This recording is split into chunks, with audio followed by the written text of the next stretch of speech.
Yeah. What was the dumbest thing that ChatGPT said to you about this paper? This is Audiommunity, a podcast about our body's never-ending fight with the outside world.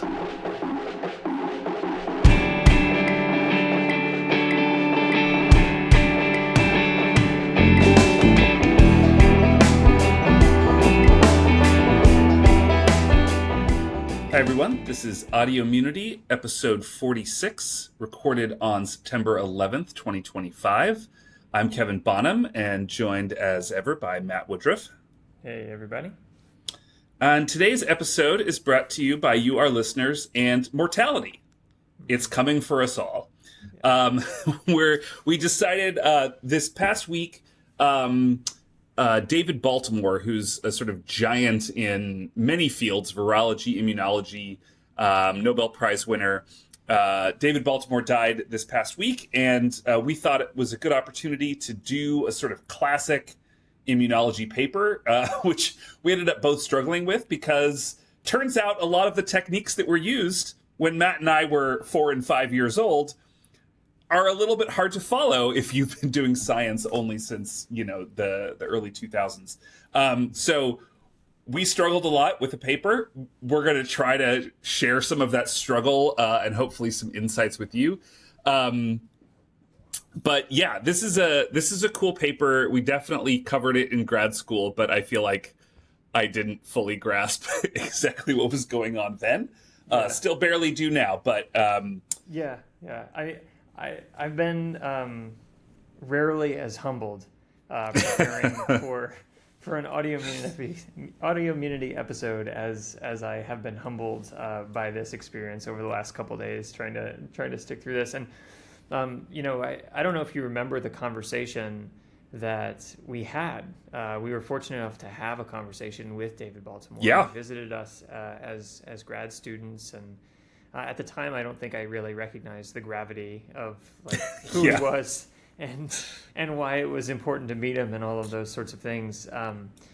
Because at the time, he was doing a lot of work with Congress, if I remember, and he talked about sort of helping advise and sciences. And I think he was coming out of Caltech at the time. Mm-hmm. I think he had left his job at Caltech, and he was just sort of around, but.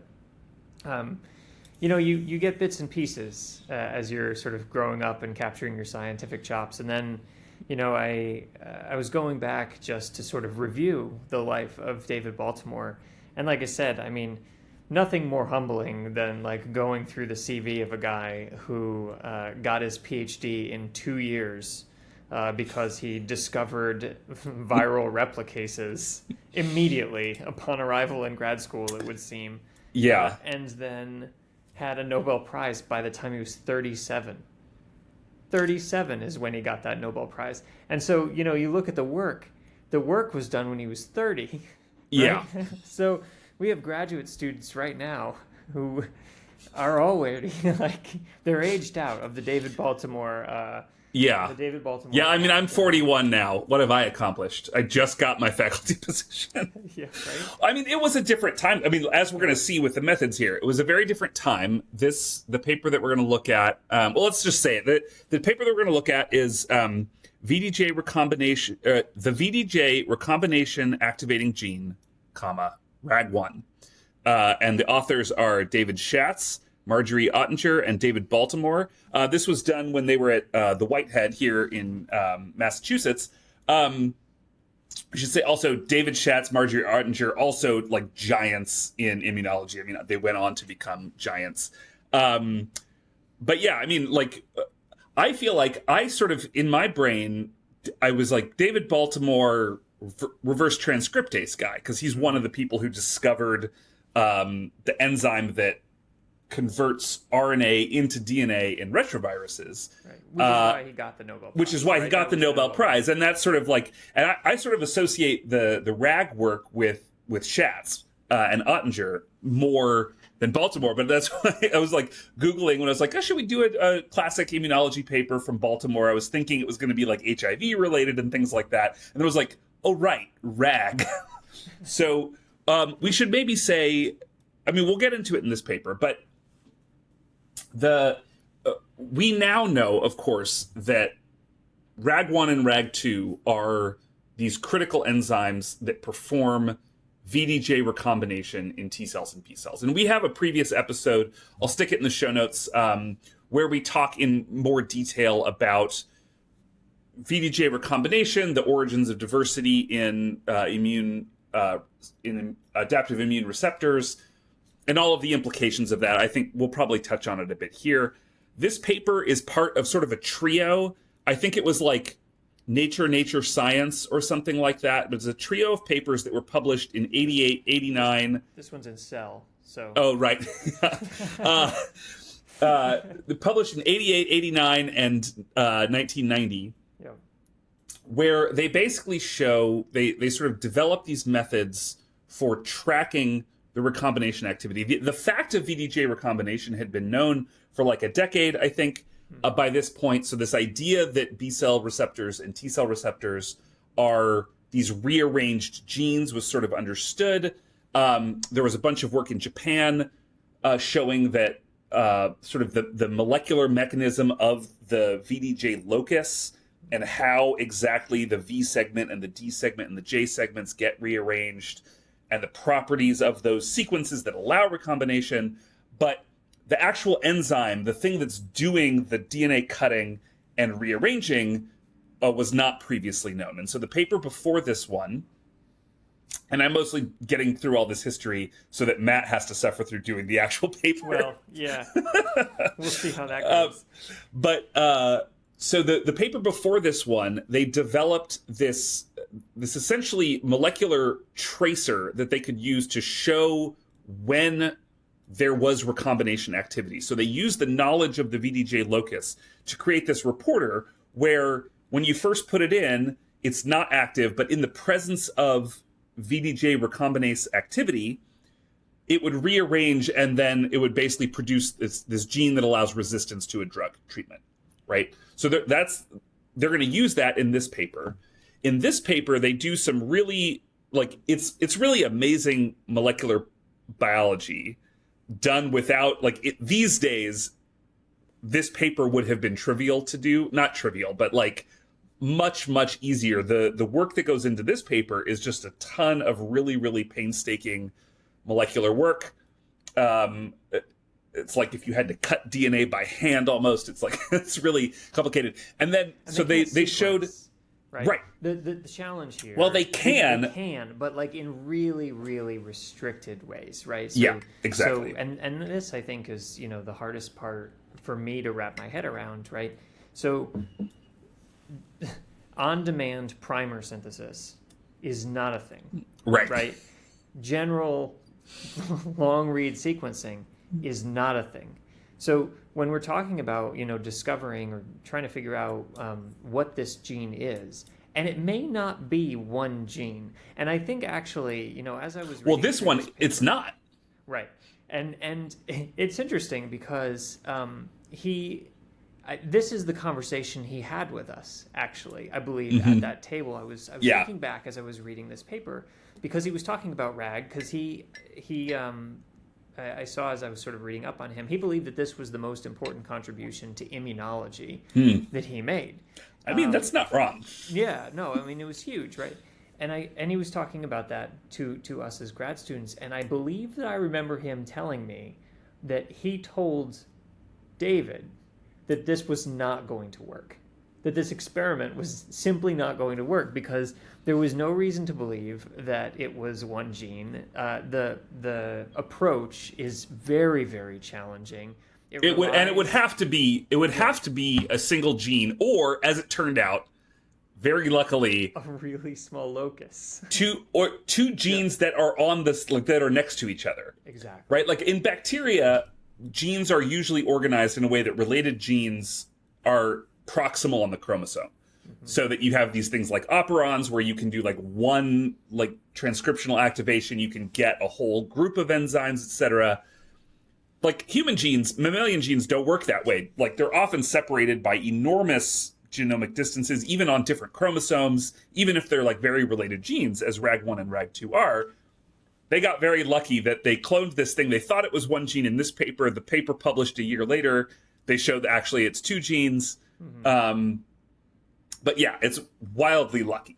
Yeah, Wildly lucky. and I think that they knew that at the time. I think that if I remember him correctly, and I could be making things up, right? Because this was a long time ago that we talked, but David Baltimore, I believe, told us that he told David Schatz not to do the experiment because he thought it was dumb and he thought it was a waste of time. Yeah. So, now obviously he did allow him to do it, and whoever the driving force behind really, throwing this particular bit of spaghetti against the wall, it worked out really well. But no, there's a stochasticity here in experimental design combined with a lack of, a lot of the technologies that we really rely on routinely today that make this project really like daunting from molecular biology perspective. Like this is the kind of experimental design that I would not be comfortable building up in my own lab. I would absolutely look for a collaborator to do this because,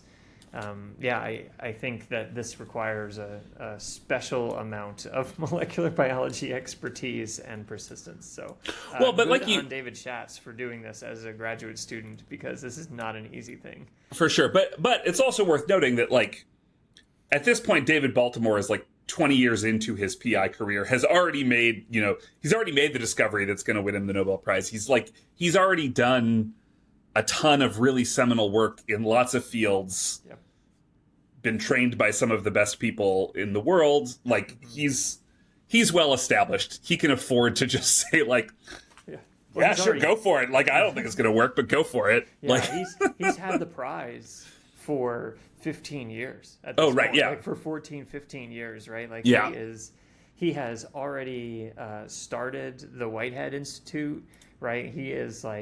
He's deep into the like luxury period that PIs get to have if you're like world renowned and have all of the money, right? So he's living large at this point. He discovered NF-kappa B also. Right. Throwing that out there.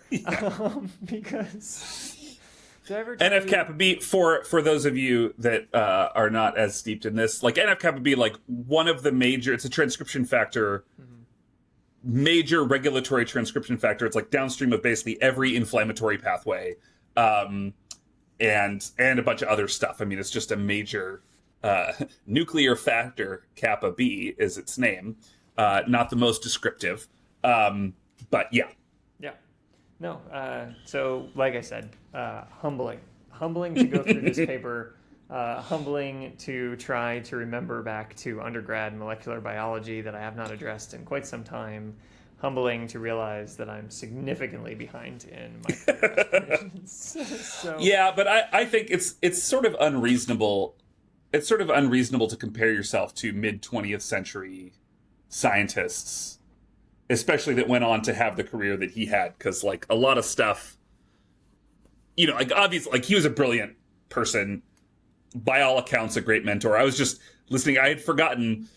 I was just listening to the episode of This Week in Virology, hosted by Vincent Racaniello, who trained with David Baltimore, was a postdoc with David Baltimore. So yeah, like it's unfair, I think, to expect things to be similar to that era, but also yes. Yeah. Also yes, quite humbling. Also yes. All right, so let's talk in vague hand-waving terms about what exactly has gone on in this paper.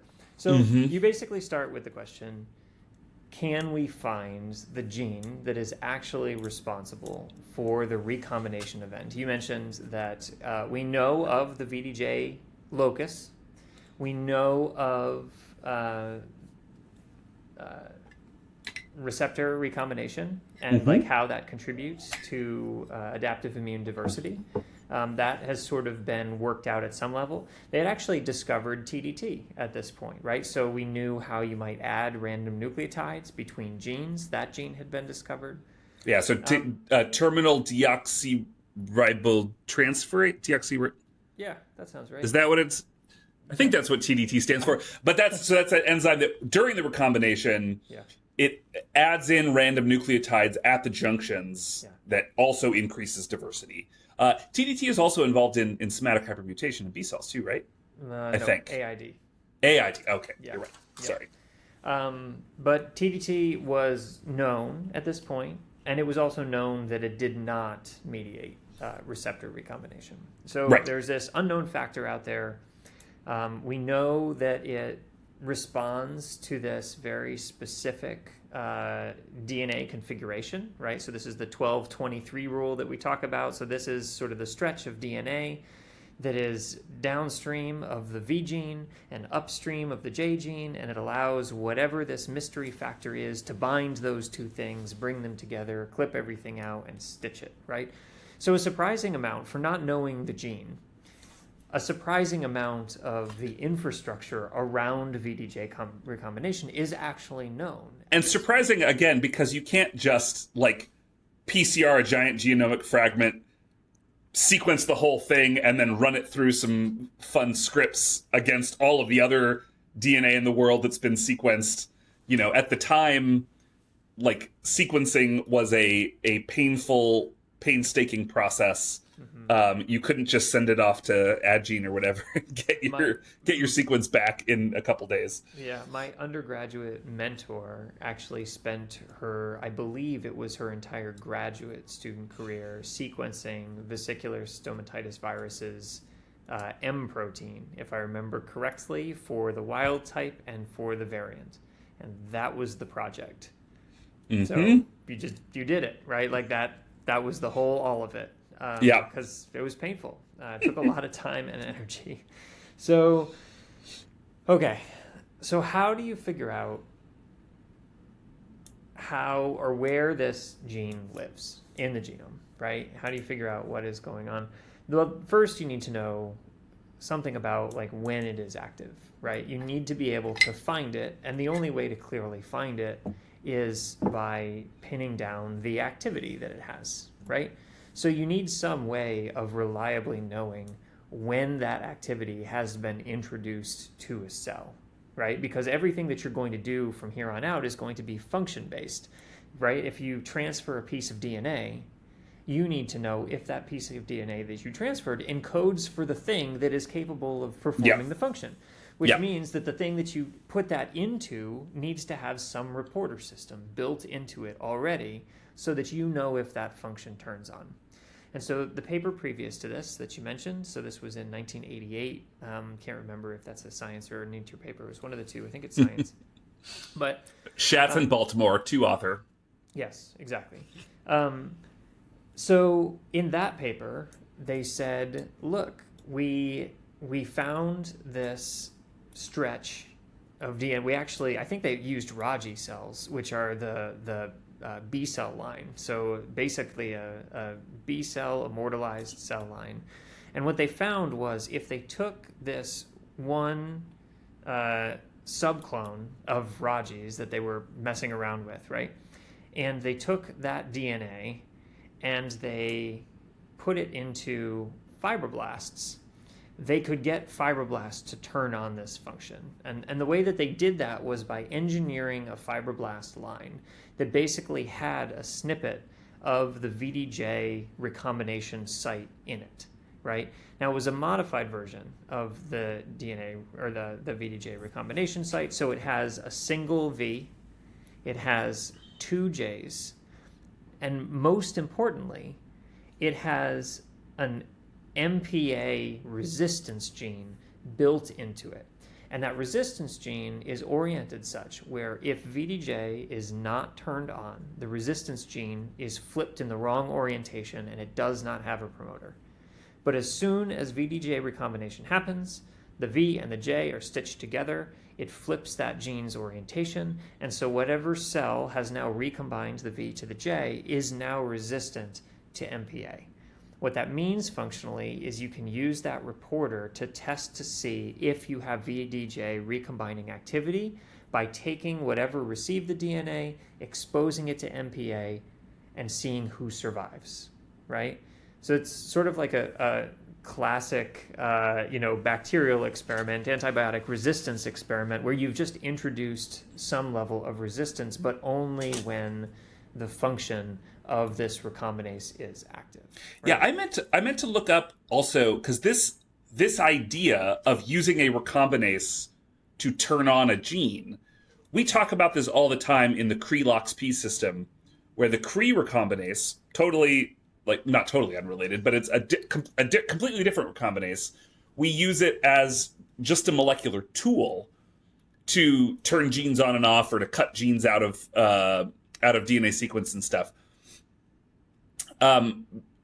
Cre-Lox was already sort of like de rigueur when we were in graduate school, but I feel like, is this the first example of using a recombinase like this? Ooh, I don't know. To turn genes on and off? Because I was like, oh yeah, that kind of makes sense. But like at the time, I feel like that was a pretty novel idea, that you're gonna have a reporter that's tracking recombinase activity essentially here. Yeah.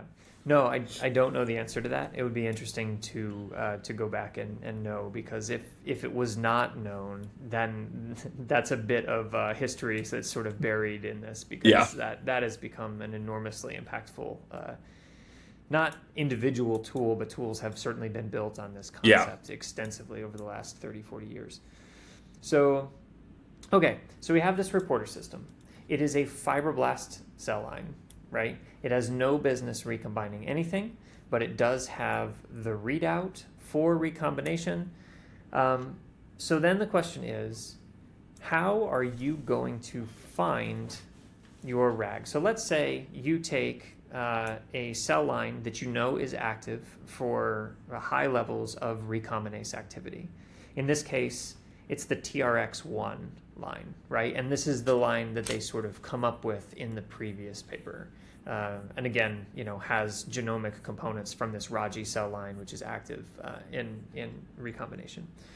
So you have this TRX1 cell line.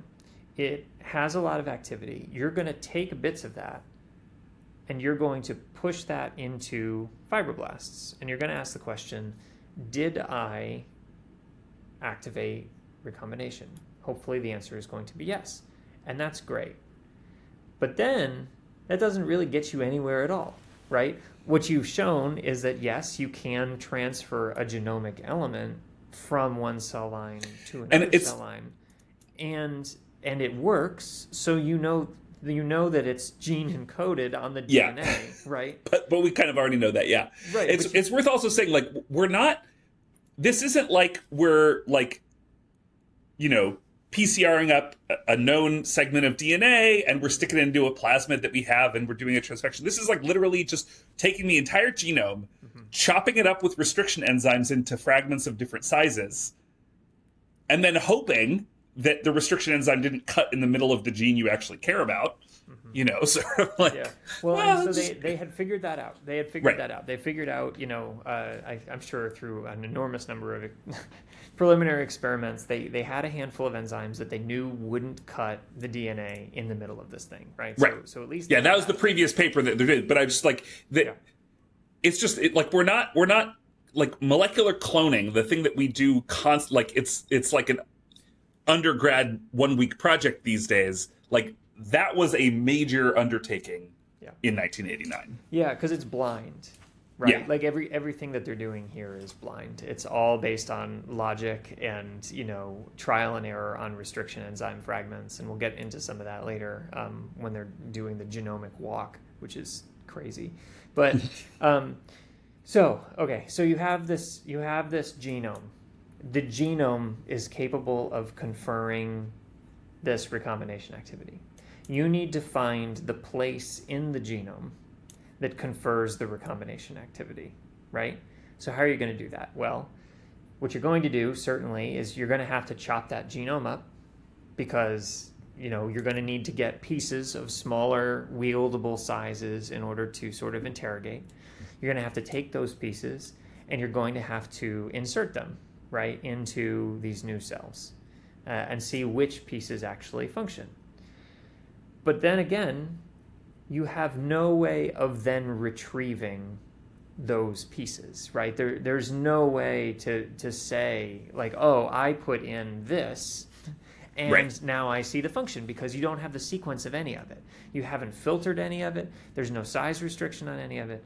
So here is how they made these transfection mixes, right? You take this genome, you break it up into pretty good sized segments, right? You take with restriction enzymes. You're not just like randomly shearing. Yeah. Yeah. So you've got a big spectrum of sizes, everything, right? You're hoping that your gene is on one of those restriction enzymes. You're taking oligonucleotides, right? So this is a known oligonucleotide tag. I think it's a 30-mer or something that they put on here with head to tail restriction enzymes, right? So these things can concatenarize. And you use the same restriction enzymes you used on the genome. And so you do that with a huge excess of the oligos. So what happens is a couple things. The first thing that happens, as they pointed out on the paper, is that very long stretches actually just like shear off many of the restriction enzyme overhangs. So you're not even confident that you're going to get a restriction oversight or overhang on your gene of interest. But you are going to get huge concatenamers, right? And I'm doing things with my fingers on YouTube, so go take a look at that. But you get these big, long-chained concatenamers of the oligo tags, and some of the fragments, probably the smaller ones, are also getting some of those oligo tags.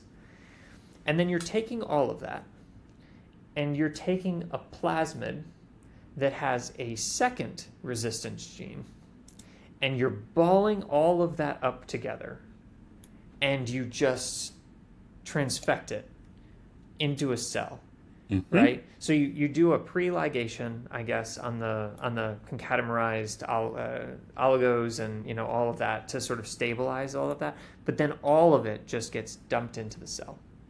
And here's what they're hoping is going to happen, right? What they're hoping is going to happen is, one, the cell picks up, as a part of this ball of DNA, it picks up that second resistance gene, right?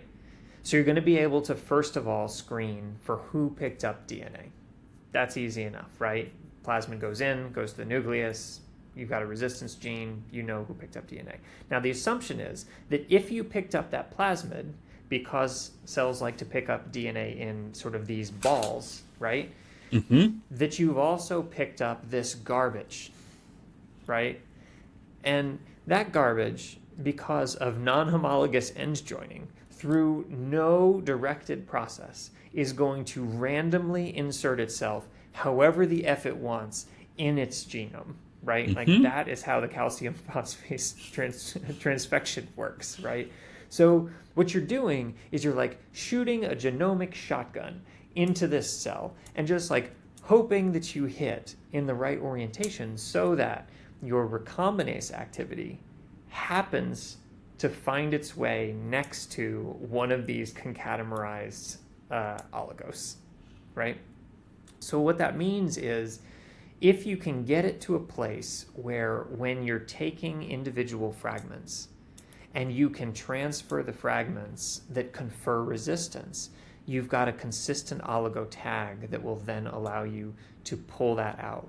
So the oligo is actually not in any way related to the recombination, except that when you shot that genome with a shotgun, it happens to land next to whatever your recombinase activity is, right? So what they've done is they've basically attached a molecular handle to this thing, right?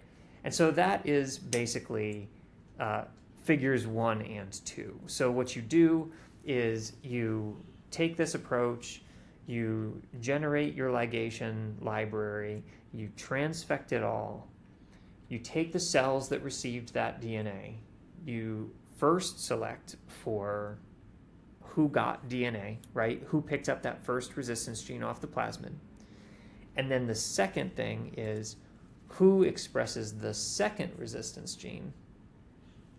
Right? It's dependent on recombinase activity. It is dependent on the recombinase activity, right? So you're selecting first on DNA uptake and then on recombinase activity. And so at the end of all of that, what you're hoping is that when you go into those cells now that have resistance, at least some of them will have an identifiable fragment that has your tag of interest.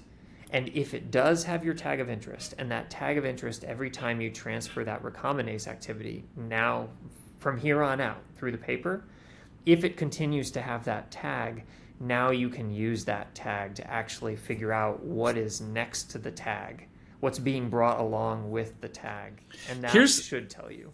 Yes. So all of that makes sense, I think, except that there's a couple of places, that I tried to read through. I went back and looked at the other paper, the first paper, and I looked at the paper after this, and not in detail, but I couldn't figure out. So the piece that I'm getting hung up on is, what are they using the tags? Like the tags are inserting randomly also. Yes, they are. And they're like you said, they're hoping that they get lucky and the tag lands next to the recombinase activity. Yep. But there's also tags lots of other places. They're all over the place. They're all over the place.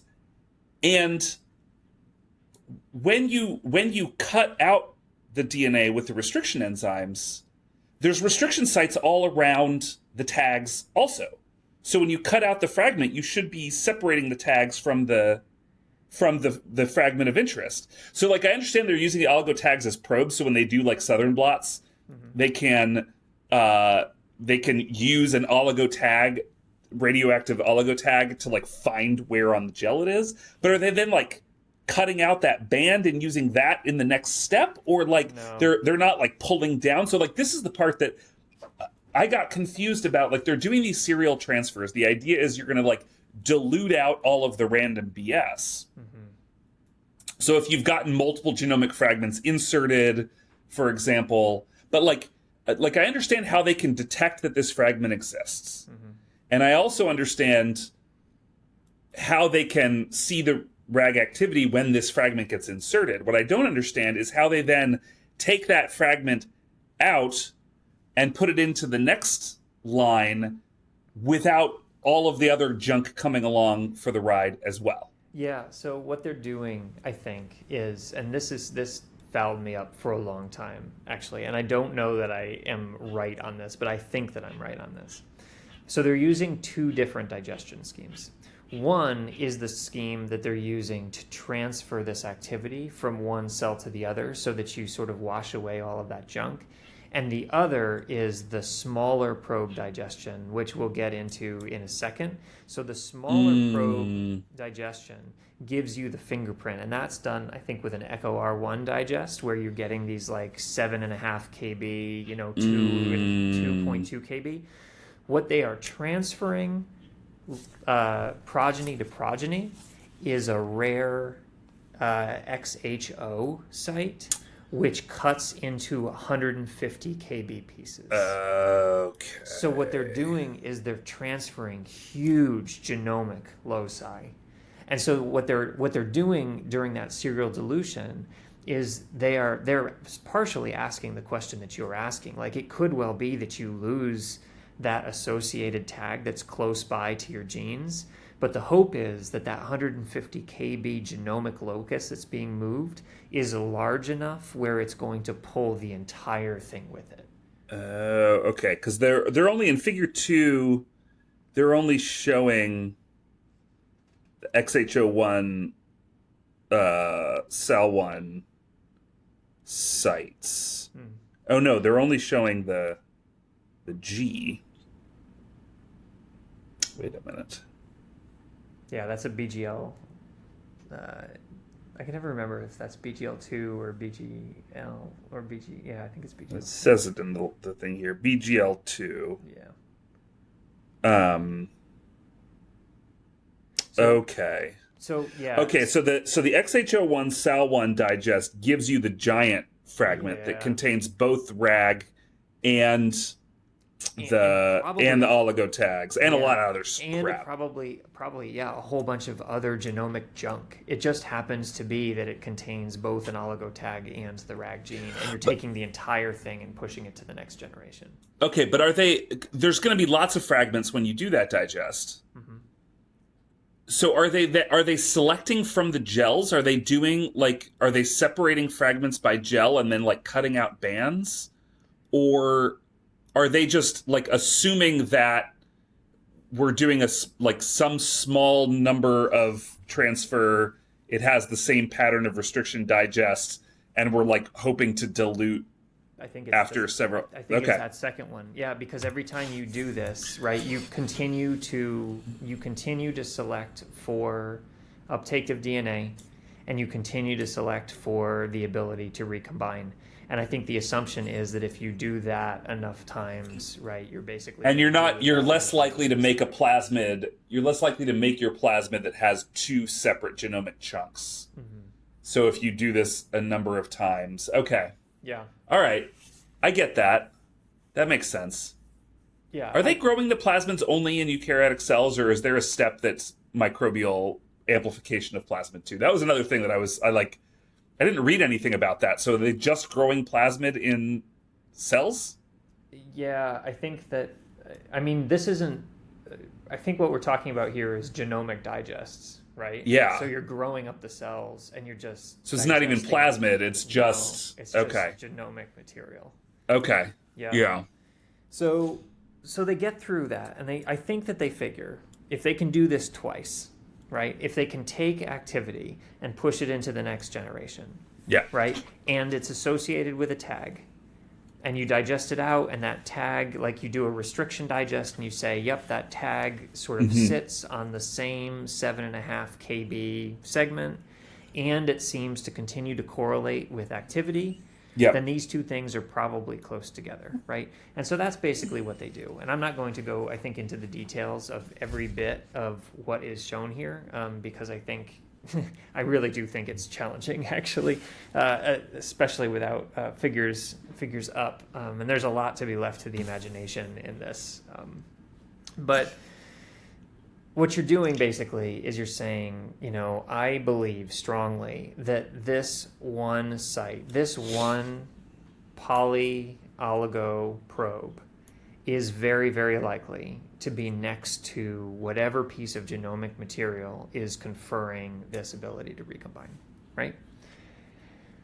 So then what do you do with that, right? That means that when you do an XHO digest, it means that you're very likely to find, the one associated with the other.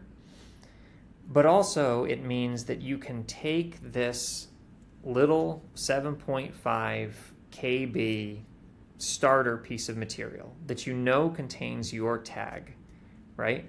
And you can use that as sort of a benchmark. And you can say, look, I've got a 150 kb fragment that I've been transferring. I've got a 7.5 kb stretch. If I just walk, and they kind of figured out from the restriction digesting in ways that I won't get into, that probably the active site of this was to the left, basically, of the 7.5 kb fragment. The logic there, like when I read it, I was like, okay, I buy that. But like the thought process to get to that point, like I would have never come up with that on my own. No, given my molecular training. Yeah, I mean, you've got to hope that these folks were thinking about things like this all the time, because this would have been well beyond me. Or maybe they were simply well beyond me. That's totally fine too. So they knew it was to the left, right? And so to the left, there's only so much distance between a random spot at 7.5 kb and the end of your 150 kb stretch. And so what you can do is you can start walking your way off towards the end of this thing. And at some point, you should get a fragment where every time a cell has recombination activity, that fragment shows up, right? Because the Echo R1 7.5 kb, right, like that actually is unrelated to the actual activity, but you should at some point stumble on the gene, and every time you go into a cell that is replication or recombination competent, right, then your little fragment there should be able to hybridize with that. Right? Can you explain what the walk is? Yeah, so this is where it gets wild, right? Okay, so how do you actually do this? Well, we're not using our shoes. Yeah, you're not, and you're not sequencing. Right. Which is crazy. So what you're doing is you're starting with these fragments. You know that your fragment is 7.5 kb because you've now tested for it a bunch of times. You're going to need a lot of that, and you're going to need basically fragments across the entire walk, right? Overlapping fragments. Overlapping fragments. So what you do is you take that 150 kb stretch and you break it down into 7.5 kb fragments, right? Through, I think, mechanical digestion here, right? Because what you're trying to get is a random overlapping set of 7.5 kb fragments, right? Yeah, this is the thing that's wild is you're not synthesizing like Matt was saying, like these days, you send a sequence to somebody, and a couple days later, you get back DNA that has usually the exact sequence that you asked for. You just send a text file, and they send you back your thing, right? A couple $100. And you can put whatever tags you want on the end. You can make it really easy to PCR. All this crap.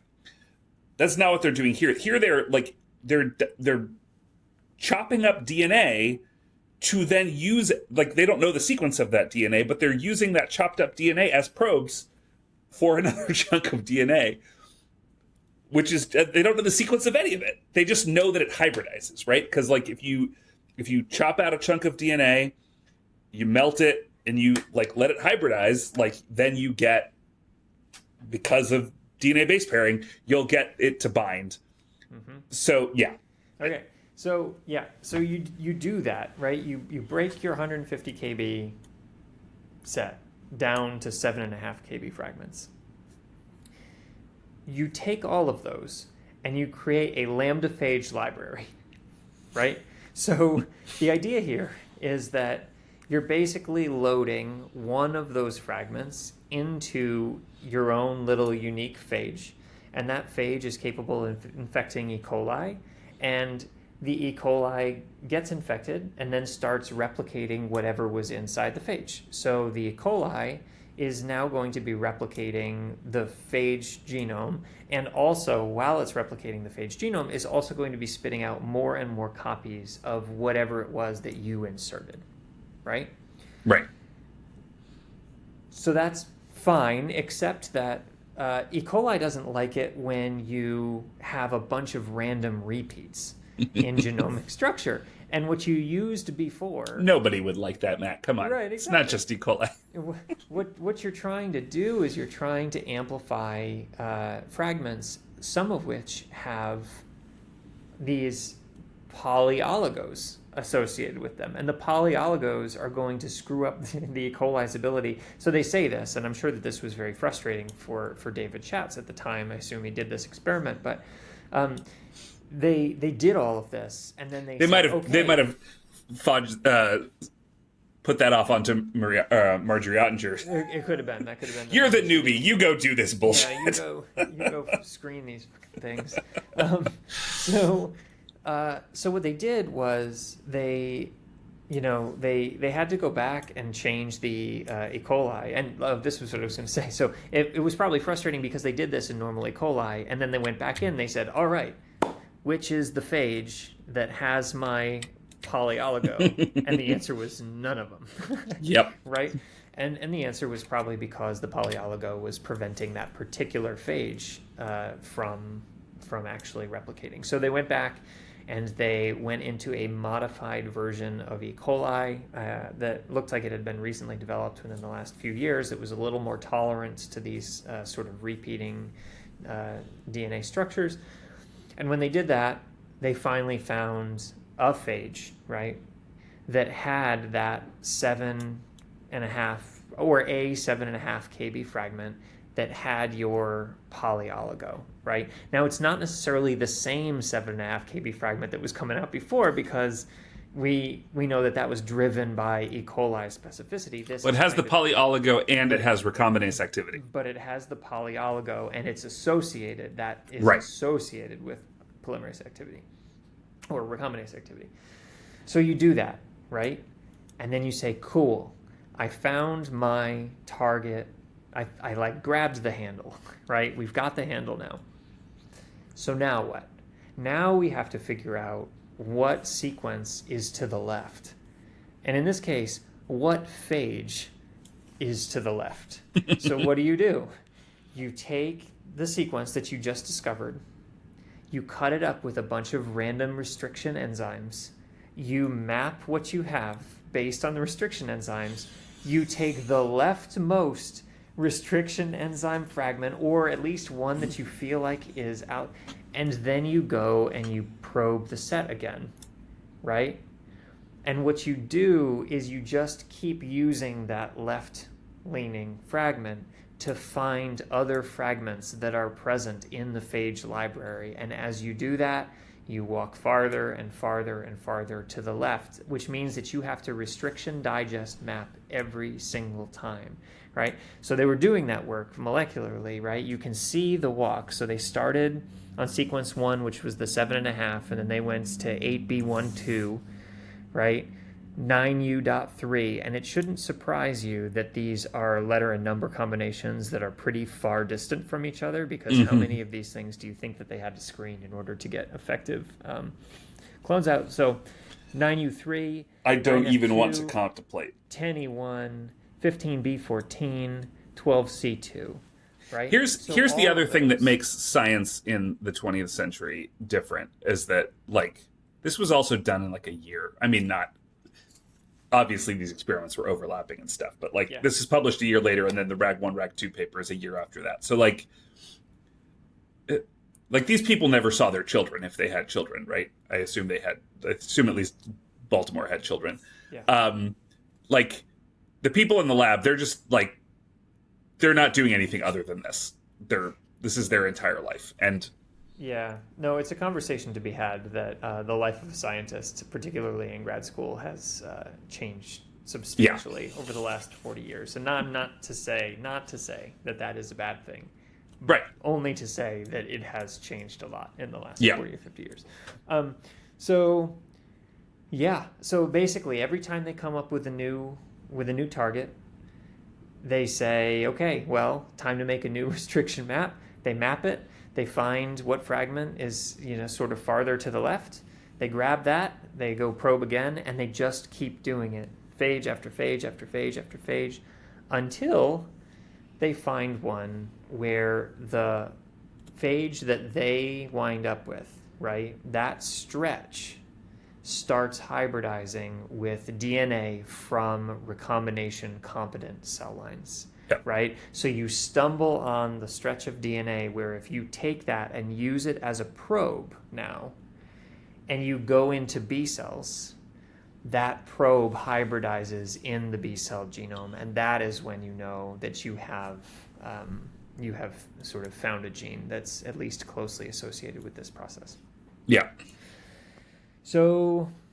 yeah, I mean, that is... Well, they're not, I should say, it's not just hybridizing with the B-cell genome, because a lot of these chunks are going to be human, and they're going to associate. So they make cDNA in pre-B cells that are undergoing VDJ recombination. Right? So you're taking... So cDNA is made from the transcripts of the B cells. So the B cell, all cells have the same genome, more or less. But the thing that determines the behavior of cells is the genes that are actually expressed as mRNA. We know that in B cells that are undergoing VDJ recombination, they're going to be expressing a lot of the enzyme that's responsible for VDJ recombination. And so they make cDNA out of pre-B cells that are undergoing VDJ recombination. And now they're checking to see what is hybridizing with cDNA from those developing B cells. Yeah. And that's how they... Exactly. And so you take that, right, and you ask the question, can you now hybridize with a pre-B cell versus a B cell? And the answer is, yeah, you can with the pre-B cell, but not the full mature B cell. Same thing is true of a T cell. So they've got this 2017 pre-T cell line, right, hybridizes there. And then you've got an actual T cell line, fully forms T cell line, nothing. Brain, nothing. Spleen, nothing. But it is active in the thymus, which makes sense, right? That's where recombination is happening. So we have basically this probe now, the 12C2, right, that seems to have the full capacity to hybridize to all of these recombination component lines. And then you ask, how is it actually, like, what does the pattern of expression look like? I'm going to skip over 7 and just go to table 1. Yeah. So basically, once you have this thing, you can ask the question, and this is probe G, which is, again, that 12C2 or whatever we called it before. Yeah, 12C2. So you can use that probe G from 12C2. And you can go in and ask the question, of all my cell lines that have been sort of developing over the years, which ones are these expressed in? And the answer is in pre-B cells, in skid pre-B cells, in pre-T cells, but not in mature B cells, not in mature T cells, not in erythroid or macrophage or fibroblast cells, right? So you're essentially confirming that that what you have there seems to be an open reading frame interpretation of what that recombination activity looks like. And of course, once you have that, you want to know what is the actual sequence, and that finally is where you can take the time and the energy to take this thing, right, take this fragment and actually get a sequence. And this is how they published sequences in the 80s and 90s.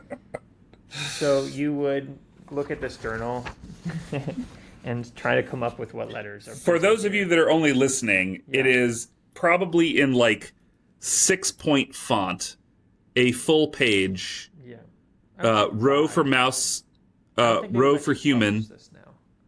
Oh no, God no. Yeah. This would be supplementary figure 13 or whatever. Yeah. Yep. But yeah. So so now we have the sequence, mouse and human, aligned RAG sequence, basically, right? Which is great. Now it turns out this was also probably written on a typewriter. Oh yeah. Yeah. I was trying to look through,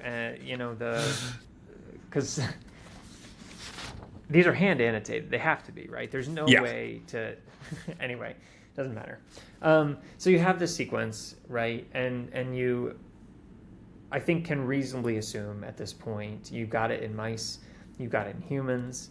You probably expect that it's going to be conserved across vertebrates because you know that this general recombination event is conserved across vertebrates.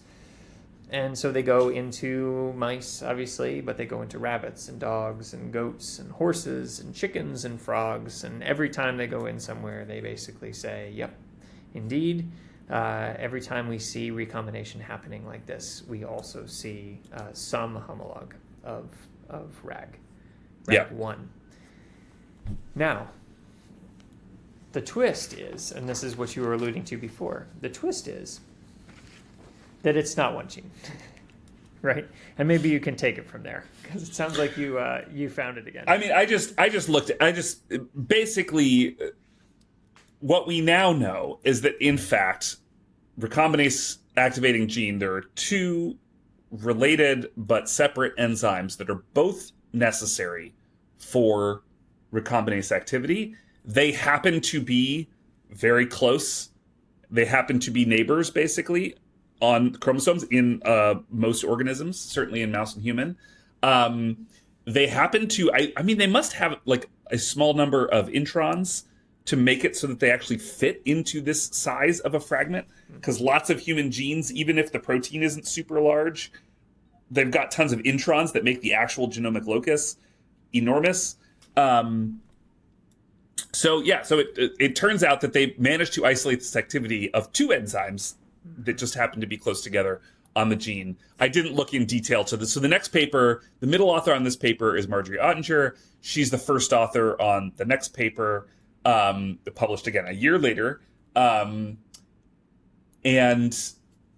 they basically show there that it's two separate genes. The title of that paper, RAG1 and RAG2, adjacent genes that synergistically activate VDJ recombination. So they like, adjacent is in the title. It's kind of remarkable. I mean, that was just luck. There's no reason that it had to be that way. Yeah. And so, like, I'm not saying that this wouldn't have been ever discovered, but it certainly wouldn't have been discovered by this method if that hadn't been the case. Yeah, and I think that is the point that Baltimore was trying to get across to us as grad students, was like, this was a well thought through effort that also could have gone down in flames in really any number of ways, right? Like it was a real achievement in immunology. It is going to be pinnacle work from now until the field is dead. But it easily, like you just said, could not have gone this way. Yeah. So yeah. Chalk it up to serendipity, I suppose. We'll take it. Yeah, absolutely. I don't know what else to say. I mean, David Baltimore lived a long and, by all indications, good life. Obviously, scientific giant, contributed to tons of fields. Like I said earlier, the This Week in Virology episode this week is they rebroadcast their 100th episode, where they interviewed him about his life and his scientific career and all that kind of stuff. So if you're interested, you should go listen to that. He's also got his Nobel lecture, obviously. It was from earlier than this, so he was a much younger person then, earlier in a career, hadn't made a bunch of these contributions, but just like an absolute giant, overturned the central dogma, among other things. So yeah. Cool and humbling to read about this. Yes. Yep. May we be so lucky. Yeah. I mean, we won't be. Maybe be a quarter as lucky. I'll take it. All right. So this has been Audiomunity, episode 46. I'm Kevin Bonham with Matt Woodruff. If you like this episode or any of the other episodes we post, please visit our website, audiomunity.org, AUDIOMMUNITY.org. You can also support us on Patreon, patreon.com/audiomunity. There's links to those on our website. You can see us on YouTube. You can subscribe to the audio version of the podcast on whatever podcatching service that you use. But really, the best way you can support the show, I mean, obviously money is nice on Patreon, but the best way you can support the show really is by sharing us with some friends that you think might also be interested. We talk about science at a relatively high level, but hopefully any sort of science curious person can follow along at least a little bit. If you have questions about anything we talked about or anything else, if you have a paper you'd like us to review, you can get in touch with us at contact@audiomunity.org by email. I'm on Blue Sky at kevinbonham.com. Matt's lab is on there, also linked on the website, so you can find all those links if you want. And with that, and the music at the beginning and the end is composed by Rachel Reinick, which the transcription service of Riverside, which we use to record these podcasts, always misspells her name, and I only catch it about half the time. Rynick is how you pronounce her last name, or spell her last name. You can find her on the web at rachelreinick.com, and we'll see you next time. See you later. Sometimes you get